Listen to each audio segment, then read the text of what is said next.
স্তম্ভের অন্যতম একটি স্তম্ভ হজ সম্পর্কে আলোচনা চলছিল।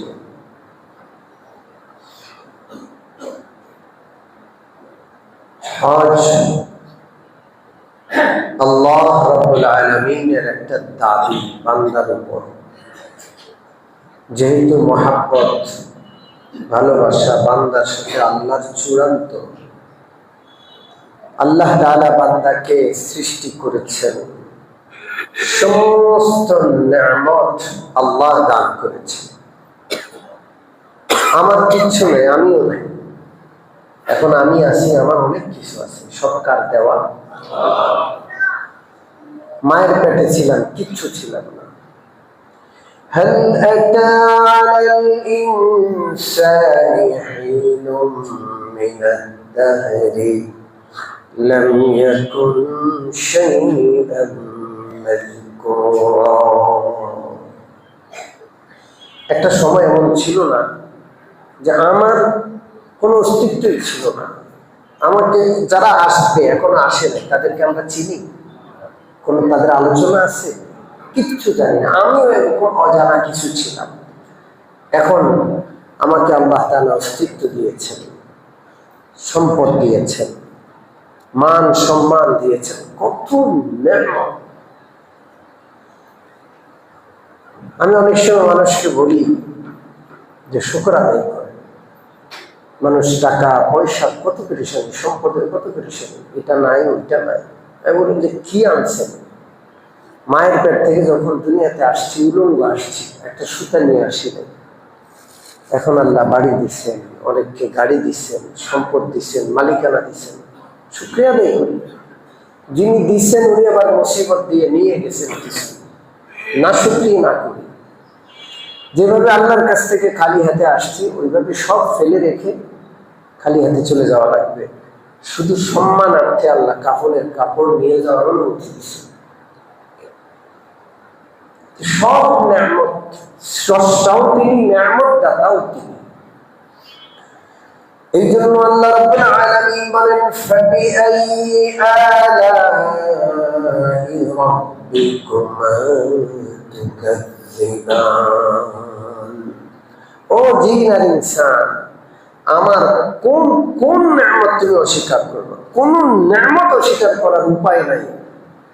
সব নেয়ামত স্বীকার করতেই হবে তোমাকে।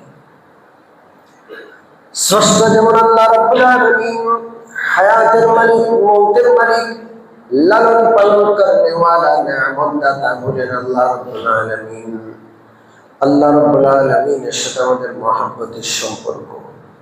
আল্লাহ তাআলা সেই জন্য একটা দাবি করেছেন, ও আমার বান্দা, যখন টাকার মালিক হবা, সর্বপ্রথম টাকা দিয়ে আমার ঘরের জিয়ারত করবা।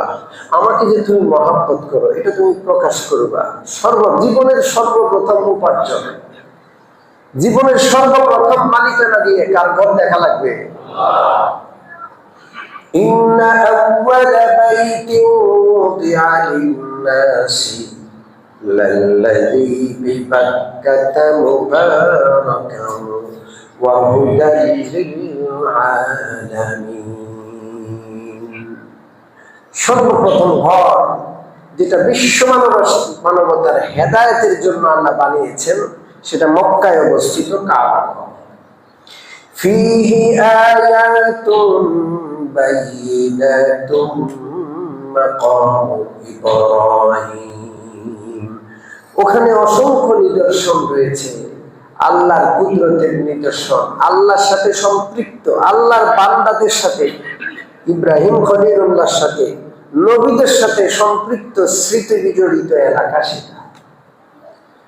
ওমান দাখালাহু কানা আমিনা। ওখানকার খাসিয়ত হলো আল্লাহ ওখানে নিরাপত্তা দিয়েছেন। ওখানে যে ঢুকবে সে নিরাপদ, কোনো আক্রমণ নাই, কোনো মারামারি হানাহানি নাই, নিষেধ, কোনো প্রতিশোধ নাই। হারাম শরীফ মানে সেখানে একটা পিঁপড়া মারাও হারাম, উকুন মারাও হারাম, শিকার করা হারাম। এই জন্য ওখানকার কবুতর গুলো দেখেন, ওরাও বুঝে কবুতর, ঝাঁকে ঝাঁকে কবুতর। দেখলে পালায় না, কারণ ওরা জানে যে আমরা এখানে নিরাপদ। শুনতে ولله على الناس حج البيت من استطاع إليه سبيلا। আল্লাহর হক, আল্লাহর পাওনা হলো যে বান্দার যখন অর্থ হবে, সামর্থ্য হবে, সর্বপ্রথম বান্দা হিজ্জুল বাইত, আল্লাহর ঘরের ইবাদত করবে। বান্দা বাড়ি বানানোর চিন্তা করবে না, গাড়ি করার চিন্তা করবে না, জমি জমা কিনে ব্যবসা করে প্রতিষ্ঠিত হওয়ার চিন্তা করবে না। আল্লাহর মহাব্বতে বান্দা এতটা পাগল পারা, জীবনের সর্বপ্রথম উপার্জন দিয়া বান্দা আল্লাহর ঘরটা দুই নয়নে দেখতে চাইবে, যে দুইটা নয়ন দিয়ে আমি আমার মালিকের ঘরটা একটা নজর দেখব। এটা কার দাবি? আল্লাহর দাবি। এই জন্য আল্লাহ হযরত ইব্রাহিমের মাধ্যমে কাবা ঘর নির্মাণ করে ঘোষণা দিলেন। আল্লাহর পক্ষ থেকে হযরত ইব্রাহিম ডাকলেন, وَأَذِّنْ فِي النَّاسِ بِالْحَجِّ يَأْتُوكَ رِجَالًا وَعَلَى كُلِّ ضَامِرٍ يَأْتِينَ مِنْ كُلِّ فَجٍّ عَمِيقٍ। ও ইব্রাহিম, কাবা ঘর বানিয়েছেন, এখন পাহাড়ে উঠে ডাক দেন, আযিন, আযান দেন, উচ্চ স্বরে ডাক দেন। হযরত ইব্রাহিম আলাইহিস সালাম বললেন, ইয়া আল্লাহ, কাকে ডাকবো? চতুর্দিকে মরুপ্রান্ত, জনগণের শূন্য, কেউ নাই। আমি ডাকবো, কে শুনবে? কাকে ডাকবো? আল্লাহ রাব্বুল আলামিন বলেন, ইয়াতুকা রিজালান ওয়া আলা কুল্লি দামিরিন ইয়াতিনা মিন কুল্লি ফাজ্জিন আমিক। তোমার কাজ হলো ডাক দেওয়া, ডাক, আওয়াজ শোনানো, কানে পৌঁছায় দেওয়ার মালিককে আল্লাহ। হযরত ইব্রাহিম আলাইহিস সালাম পাহাড়ের উপর উঠে সারা পৃথিবীর কিয়ামত পর্যন্ত উঠে মানুষকে ডাক দিয়ে বললেন, তোমরা আল্লাহর ঘরে আসো, আমি তোমাদেরকে আল্লাহর পক্ষ থেকে ডাক দিচ্ছি, ও মুমিন বান্দাগণ, আল্লাহর ঘরে আসো।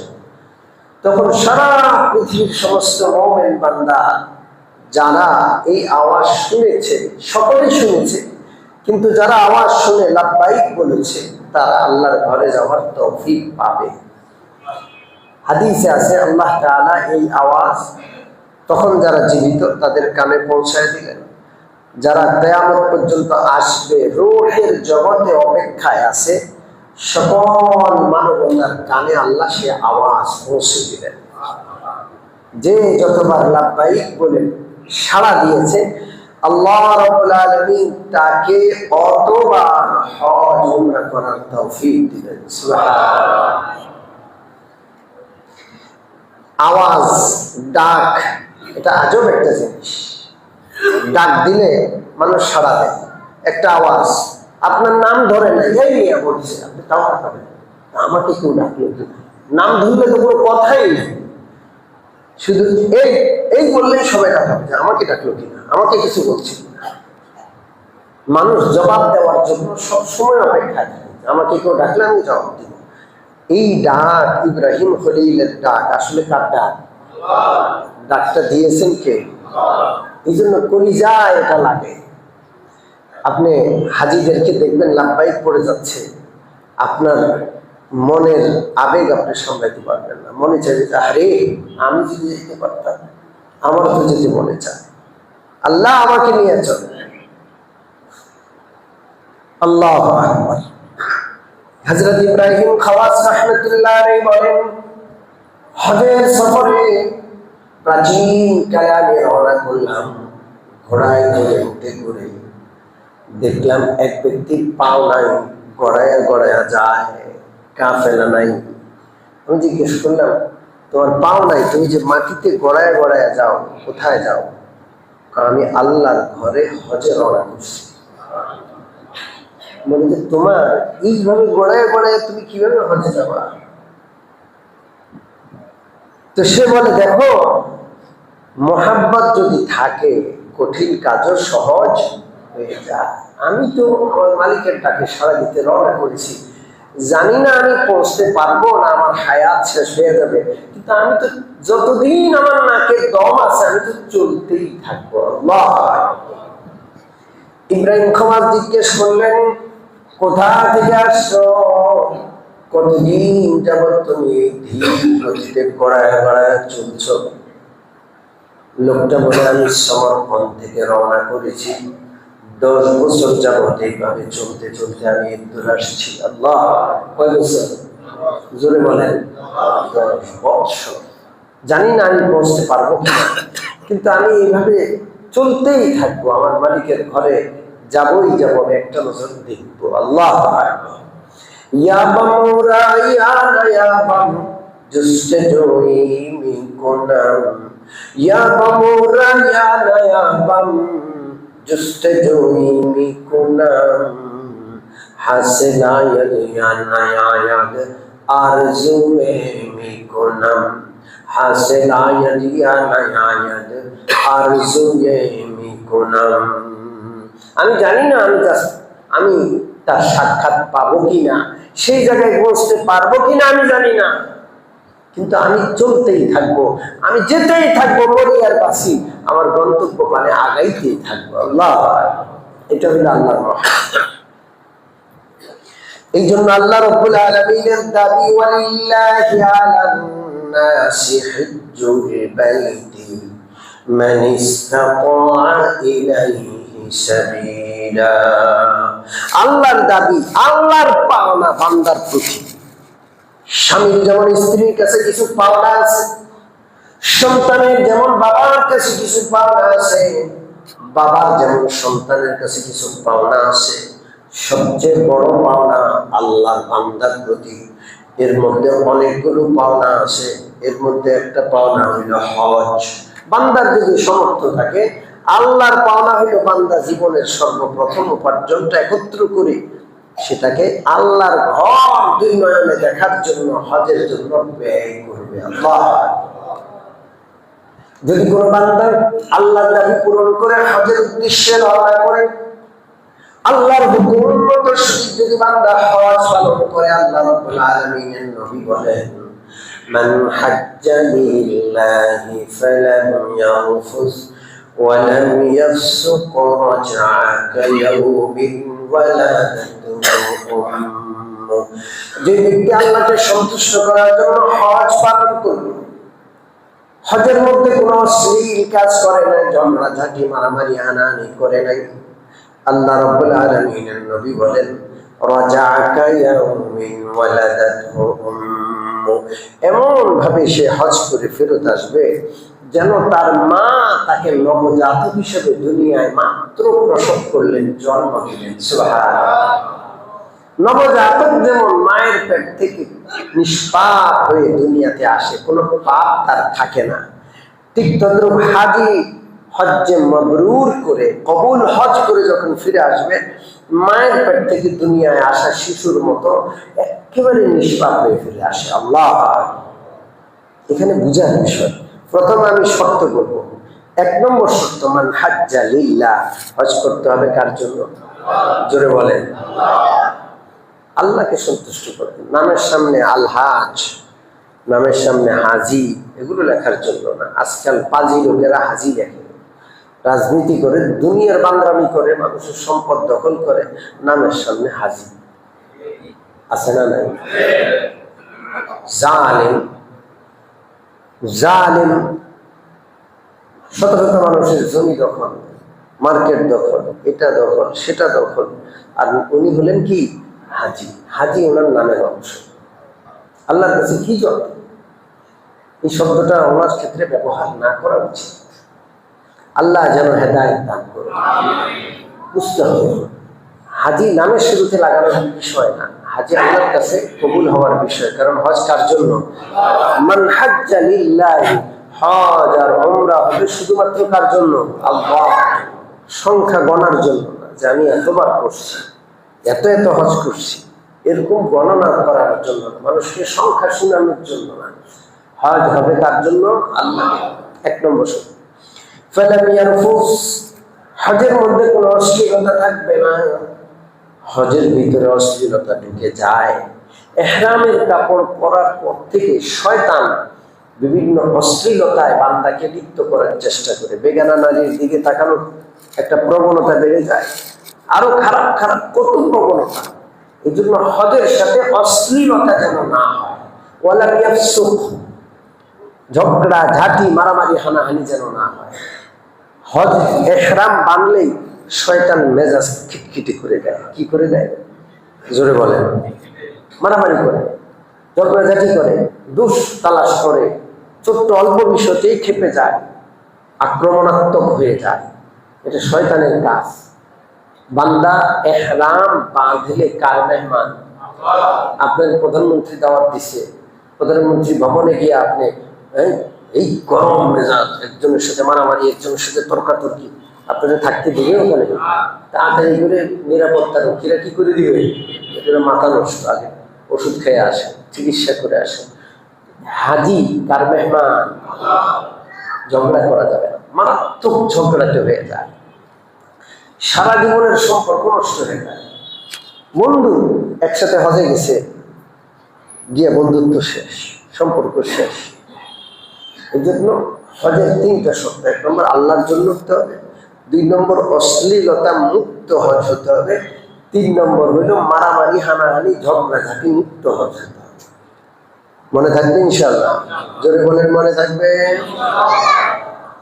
যদি এই 3টা শর্ত পাওয়া যায়, আল্লাহ নবী বলেন রোজা কায়ামিন ওয়ালাদাতুহু, এমন ভাবে হজ থেকে ফিরে আসবে যেন তার মা তাকে সত্য নবজাতক হিসেবে প্রসব করলো। আল্লাহ নবীজি বলেন নাই যে তার জীবনের গুনাহ মাফ হয়ে যাবে, বললেন কি কার মতো? নবজাতকের মতো হয়ে আসবে। কেন? মাফ হয়ে গেলেও বোঝা গেল যে একটা ছিল, কিছু একটা মাফ হয়েছে, কিন্তু একটা ছিল, একটা অন্যায় বা অপরাধ বা গুনাহ ছিল, মাফ হয়েছে। আর নবজাতকের ব্যাপারে কি বলা হয়? তার গুনাহ ছিল, কথা কয় না। অর্থাৎ হাজির নিষ্পাপ হওয়াটা নবজাতকের নিষ্পাপ হওয়ার মতো। হাজির যেন কোনো গুনাহ ছিলই না। সুবহানাল্লাহ বলবেন। হজকারীর কোনো গুনাহ যেন ছিলই না। আল্লাহু আকবার। এইভাবে আল্লাহ নিষ্পাপ করে দেবেন। আল্লাহু আকবার। এখন এত লাখ লাখ টাকা হজ করে খরচ করলে এরপরে টাকা পাবো, শেষ হয়ে গেল তো টাকা। সারা জীবন কষ্ট করে 6-7 লাখ টাকা জমাইছি, এগুলো 1 মাসে খরচ করে ফেলবো সৌদি আরব গিয়া হজ করে। এরপরে হবে কি? ব্যবসা তো করলাম না, স্থায়ী কোনো ব্যবসা করলাম না, জায়গা জমিন কিনলাম না, ঘর বাড়ি করলাম না। আল্লাহ তাআলা রাসূলুল্লাহর মাধ্যমে ওয়াদা করছেন। কি ওয়াদা করছেন? তাবিউ বাইনাল হজ্জি ওয়াল উমরাহ ফাইন্নাহুমা ইয়ানফিয়ানিল ফাকরা ওয়াজ যুনুবা কামা ইয়ানফিল কিলু খুবসাল হাদিদি ওয়াজ যাহাবি ওয়াল ফিদ্দাহ। শুধু একবার হজ করে ক্ষান্ত হইতে নিষেধ করছে। আল্লাহ রাসূল বলেন বারবার হজ করো, বারবার উমরা করো, একটার পর একটা করতেই থাকো। তুমি মনে করছো তুমি টাকা পয়সা শেষ হয়ে গেল, তুমি মনে করছো তুমি অভাবী হয়ে যাবা? না, হজ আর উমরা বেশি বেশি করলে আল্লাহ তাআলা 2টা জিনিস মুক্ত করে দেন। বান্দা কয়টা জিনিস মুক্ত হয়? জোরে বলেন। 1 নম্বর হইল বান্দা অভাব মুক্ত হয়। অভাব মুক্ত হওয়া মানে ধনী হয়ে যাওয়া। জোরে বলেন। অভাব মুক্ত হওয়া মানে কি? আপনি ব্যবসা বিনিয়োগ করেন, আপনি হজ আর উমরা বেশি বেশি করেন, এটা একটা বিনিয়োগ। কার সাথে বিনিয়োগ? কার সাথে? ব্যবসা।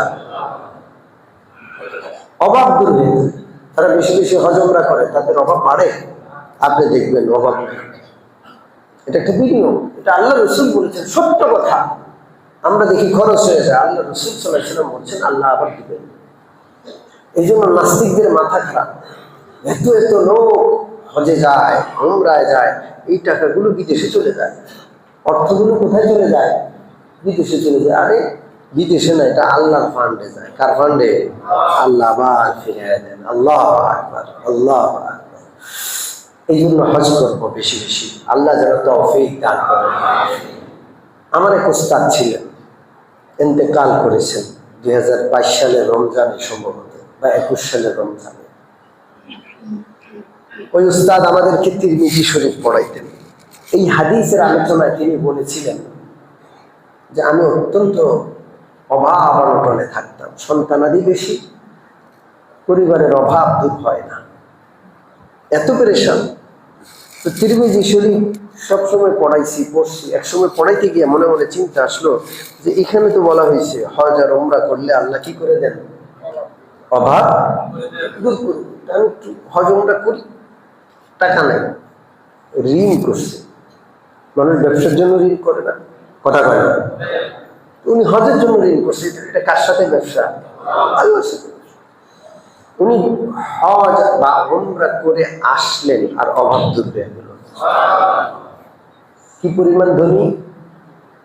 আমরা দেখছি ওনার বাসায় যাইতাম আমরা, বিশাল বড় এরিয়া নিয়ে বাড়ি, বাড়ির মাঝখানে সুইমিং পুল আছে, কি আছে, শিশু পার্ক আছে। ওনার সন্তান আছে বেশি, নাতি নজকুর মিলে অনেক। এরা বাহিরে গিয়ে খেলবে, অন্য বাচ্চাদের সাথে মিশলে নষ্ট হবে, এই জন্য ঘরের ভিতর থেকে যেন বাইরেও না লাগে, সাঁতার শিখতে পারে, শিশু পার্কের মতো সমস্ত আনন্দ ফুর্তি করতে পারে, সমস্ত ব্যবস্থাপনা ঘরের ভিতরে। কয়জনের আছে? এত ধনী কে বানাইলেন? অথচ সংসার চলত না। বারবার হজ করেছেন, উমরা করেছেন, আল্লাহর ওয়াদা সত্য, রাসূলুল্লাহর কথা সত্য। হজ আর উমরা করে দেখেন, আপনি জীবনের প্রথম উপার্জনটা আপনি হজের পিছনে শেষ করে দেন, আল্লাহ আপনার উপার্জন দেওয়া শুরু করে দিবেন ইনশাআল্লাহ। করবেন ইনশাআল্লাহ।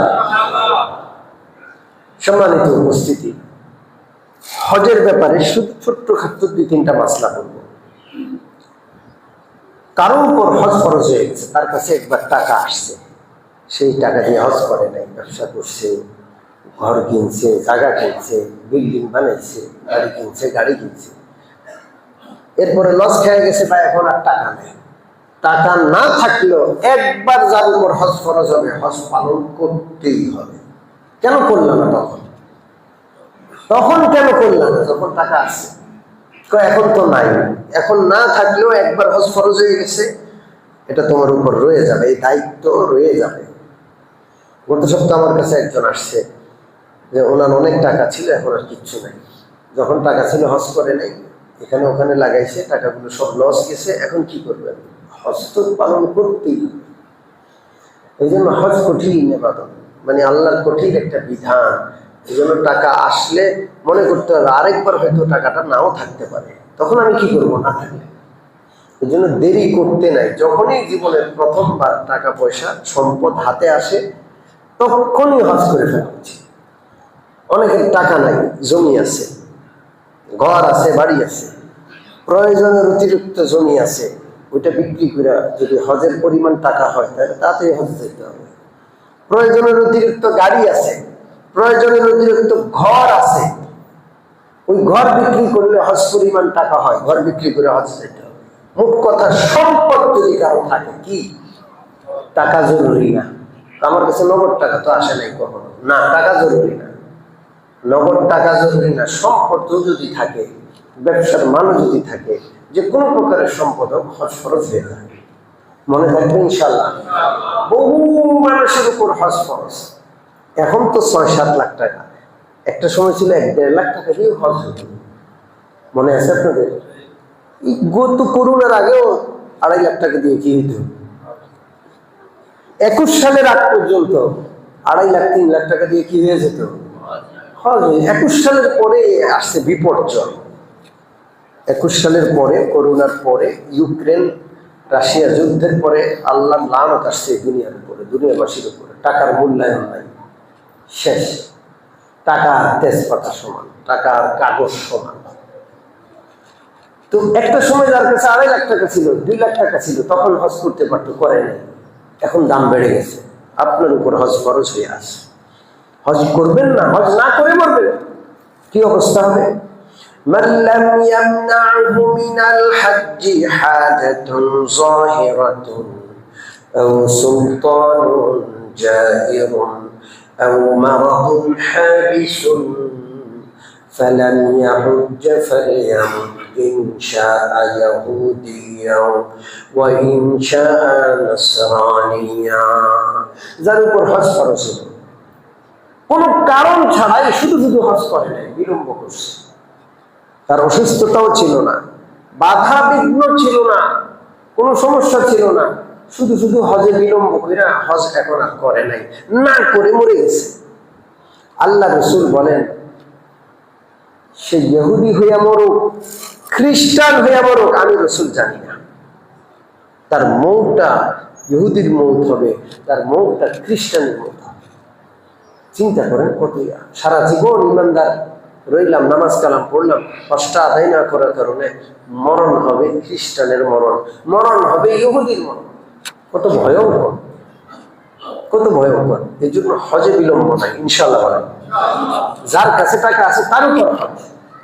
মানুষে জিজ্ঞেস করে, হুজুর আমার বাপ তো হজ করে নাই, মানে আমার টাকা আছে আমি কেমনে যাবো? আগে তো বাপরে পাঠাতে হবে। কে বলছে বাপরে পাঠাতে হবে? যার অর্থ, যার উপর সম্পদের কারণে হজ খরচ তিনি হজ করবেন। বাপের কাছে যদি টাকা না থেকে থাকে বাপের উপর হজ খরচ না। সন্তানের ব্যবসা আছে, বাণিজ্য আছে, টাকা আছে, অর্থ আছে, সম্পদ আছে, সন্তানের উপর হজ খরচ, বাপের উপর না খরচ না। যার খরচ সে যেতে হবে। হ্যাঁ, সন্তানের সামর্থ্য আছে, নিজেরটা করার পরে তার অন্তরের ইচ্ছা বাবাকেও করাবো, বাবা খুশি হবে, দোয়া করবো, বাবাকে পাঠাবেন, অসুবিধা নেই। তবে যার সম্পদ তার উপরে হজ ফরজ। হজ ফরজ হয়ে গেছে, এখনো গোলামাইয়া বিয়ে দিই নাই, আগে গোলামাইয়া বিয়ে দিই তারপরে হজ করবো, আছে না নাই? জোরে কর। তো ফরজটা জড়িয়ে গেছে না, আগে মাইয়া বিয়ে দিতে হইব। সম্মানিত উপস্থিতি, মনে রাখতে হবে মেয়ে বিয়ে দেওয়া এটা যেমন দায়িত্ব, ফরজ হজ আদায় করা এটাও কি? একটাকে আরেকটার সাথে ঝুলাইয়া রাখার কথা করে কে বলছে? মেয়ের সম্বন্ধ আসবে, বিয়ে হবে ইনশাআল্লাহ, হজ আপনার উপর ফরজ, এক্ষুনি হজ করেন। হজকে বিভিন্ন জিনিসের সাথে যুক্ত করে, অপেক্ষা করে, সময় ক্ষেপণ করে এরপরে হজ করতে না পারা কবিরা গুনাহ। ইহুদি খ্রিস্টানের মরণ, এই জন্য কোনো বিষয়ের সাথে হজকে আটকায় রাখবো না। রাজি আছি ইনশাআল্লাহ? জোরে বলেন রাজি আছি। আল্লাহ যেন আমাদের সকলকে হজ নসিব করেন, আল্লাহর ঘরে যাওয়ার তৌফিক দেন, মিনা আরাফা মুজদালিফা আল্লাহর বিধান হজ পালন করার তৌফিক দেন, আল্লাহ রাসূলের রওজা মুবারকে দাঁড়ায়া মহব্বতপূর্ণ ভালোবাসাপূর্ণ সালাম পেশ করার তৌফিক দেন। আমিন। ওয়া আখিরু দাওয়ানা আলহামদুলিল্লাহি রাব্বিল আলামিন ওয়া সাল্লাল্লাহু তাআলা আলা খায়রি খালকিহি।